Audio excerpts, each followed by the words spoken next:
All right, just finished a pretty tough weight workout, so it's really important you get in a stretch. Does not have to be 30 minutes, but a total body stretch helps keep the tightness away. All right, so each stretch, real quick, I'm not gonna hold them this long, but each stretch you wanna hold at least 15 to 30 seconds ideally, 15 to 30 seconds. And also, before you work out, you wanna do dynamic stretching. Things like this, things to get the blood flowing, all right? Things to warm you up for golf, mimic the motions, tennis, jogging in place for running. That's your dynamic stretch warm up. That's what you want before. It heightens the nervous system, wakes it up. Now, after workout is when you want to do your static hold stretches. That actually calms the nervous system, slows you down. You do not want to do that beforehand. It'll actually deaden your performance. All right, so right now though, when our muscles are warm and flexible is the time we want our static holds. So running through some stretches, we're going to go from the top of the body down. Again, I'm going to go through this pretty quickly. You can do each of these for 15 to 30 seconds and pause as needed. So starting with the neck, the sternocleidomastoid, and we're going to start with a basic neck roll on this one. Notice I'm not looking up at the ceiling. It's just side, forward, side, all right? Not fast, just nice and smooth. Another stretch is just a hold. Do not want to pull too much, just enough to get a little extra stretch. It should not be extreme. And then to the other side. Just the side to side is good. Caution against looking up because it is tougher on the cervical spine. Into our traps. So just a little shrug and you can roll on this one. I do not recommend rolling with weights. All right, that can cause some shoulder issues, but without weights, you can roll, squeeze at the top, and release. All right, it's a good trap stretch. Another good trap stretch is we're gonna grab one hand behind us and pull it down, and then pull our head that way, so we're hitting it right here, all right? So we're trying to lengthen and stretch our trapezius muscle there. And the trapezius, again, is here all the way down to there. Both sides on that to get that neck into the trapezius. All right, shoulders. This one gets shoulder and tricep. So shoulder, tricep, we're gonna grab the back of the elbow and pull back. So we're hitting our tricep as well as getting some shoulder mobility. Again, 15 to 30 seconds per, and make sure you hit both sides. You can also add in an oblique stretch, hitting the edges here by adding in a lean. You get 3 different key zones in one move. Another shoulder move is just simply pulling across. So we're hitting the posterior deltoid, the back of the shoulder. If you turn your head towards that, you get the neck as well. A really great way to amp this one up is you grab onto something solid, pull with this arm, pull from here, not from your hand, push against it with your forearm, and you create an amazing stretch all through this region. Back of the shoulder, upper back, and then you would simply switch that so you get the other side. That's one of my favorite, really good stretches. All right, chest. Your chest muscle connects out here into your shoulder. It works by pulling like this, so a chest press, chest fly. It's literally a puppet string that pulls you in. We want to stretch that. Grab a door frame or a pole. If you have a pole in your house, maybe. And stretch like so. Notice my elbow is slightly crooked, slightly bent. All right, and I'm getting a good chest pectoral stretch. If I want more bicep, I will keep this arm straight, palm back. You can still hold on, but I'm pushing that palm down into it and feeling it all through here, stretching out that bicep. If you have a door frame, which you probably do, you can get in between the door and drop into it like so, and this really hits both sides of the pecs really well. Deepen it by just doing so, and then so. So you can do a lot with that door frame. That's our chest. Our back, getting into our lats, and then relaxing our low back. Again, find something you can grab onto, and we're simply going to pull. So I'm feeling it through my lats, relaxing my low back and letting it round a little bit. Don't worry about strict form here. And then you can rock side to side a little bit. to deepen the stretch. My shoes are sliding a little, making this a little trickier. All right, so that's a great one for the lats. And like so. Another good one for the lats is up and across, both ways like so.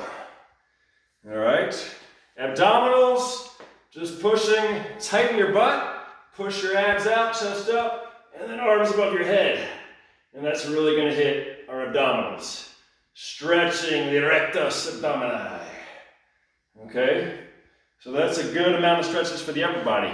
Lower body, we have our basic quadricep stretch. If you have good balance, which I really don't, I blame it on being tall with narrow feet. So I like to hold on, focus more on the stretch than I do the balance. And we're simply pulling it back, feeling the stretch here. We can deepen it into our hip flexor if we come up behind us a little more. Good posture up top. All right. Then, make sure to get both legs. The hip stretch. Again, you can hold on, cross, and you're going to try to sit down into this one where you feel the pressure come into your hips. Apply pressure on the inside of your knee if you want to deepen that. Okay? This one usually everybody feels, woo, is really tight. All right? Same thing on the other side, like so. Hamstring. You can do these better on the ground, but a standing option would be here, and then a light lean into it. You don't want to get too aggressive here. Just go to where you feel a passive stretch, and you can slowly ease deeper if it's feeling good. Okay? We're feeling that hamstring stretch. Cock the toe up a little bit and get the calf as well. A calf stretch down into the calves. These are great to keep away Achilles tendonitis, plantar fasciitis, all sorts of itises. So just against a wall or anything, we're going to prop the ball of our foot up into it and lean into there. So that's getting a really good calf stretch.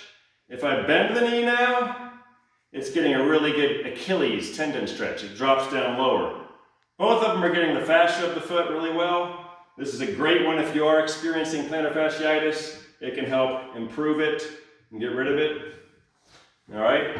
Ankle rolls can be good. They really help mobilize the ankle. If you've had sprained ankles in the past, this is a good one to really continue to rehab that. And it also helps prevent things like that. Just keeping the ankle good, mobile, flexible, and strong. Couple quick ones on the ground. So we have a nice pretzel twist. This one you'll cross one leg over and then turn towards that leg. So I'm going to turn towards you, pushing with the back of my elbow against my outer thigh. So I'm feeling the stretch all the way up this whole entire side. Torso, hips. Looking behind me, roll straight out. All right. And then we would just switch to the other. Another great one for the hamstring, glutes, low back. This is super passive, but it's really good if you're having low back pain. As simple as this, you just simply pull your thigh and your chest. It may not feel like much, but trust me, it relaxes the low back tremendously and can really help ease your pain and prevent tightness issues there. You can even do both legs there. Another great one is if you have an ottoman or something and you simply rest your legs on there. If you're having low back pain, this is an amazing position to feel really good. And it just relaxes your back completely. You can just hang out there for 20 minutes. Okay? You can also grab if you had a belt, put it around your sole and you'll pull it towards you.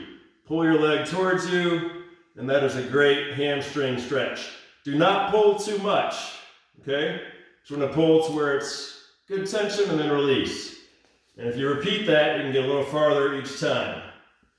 All right, so that's a great hamstring stretch. You can also do a lying quadricep stretch. So that's where we're just simply pulling this leg behind us, like so. All right, couple more on the ground. We got your cats and cows. So we're going to do a cow, we're dropping the belly, and then a cat arching.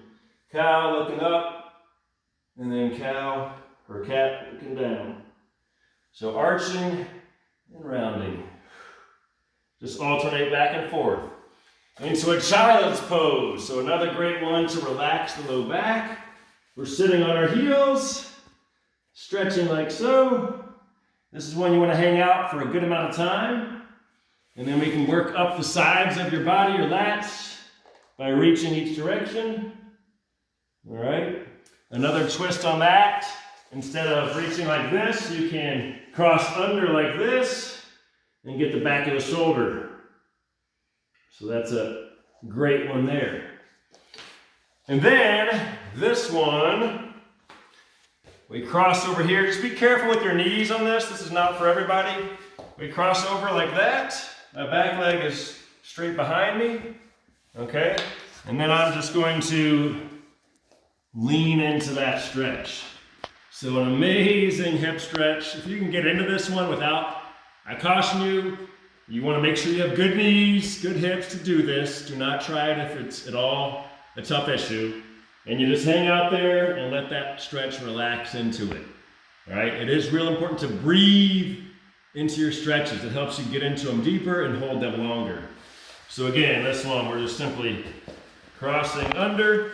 This foot can be out here or down here. I find it a little easier here. And then you're putting pressure on it by leaning down onto it like so. All right, this one feels amazing.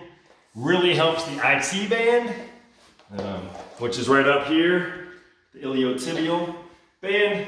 So, if you run through those, or if you have any problem areas, just pick the ones that you really need. But ideally, a quick run through of all of them will keep you loose, flexible, and happy.